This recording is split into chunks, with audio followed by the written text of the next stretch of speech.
मोहब्बत की वो आग कभी रोशन थी, अब सिर्फ दो आँखों और आँख की सूरत है।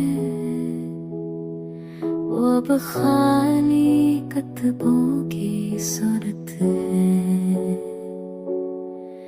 मेरे दिल के कमरे खुशबू थी कभी, सिर्फ चले हुए वादों के हर लम्स जो सुकून देता था, अब जख्मों की तरह चला देता है।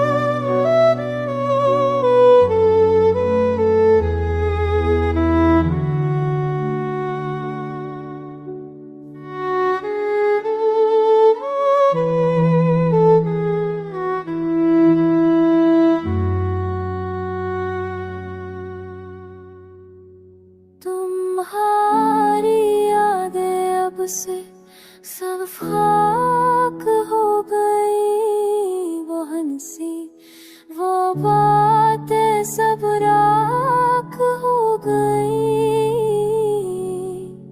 मैं हाथ बढ़ाऊं तो कुछ नहीं पाता, बस जो है जो सांस में रह जाता।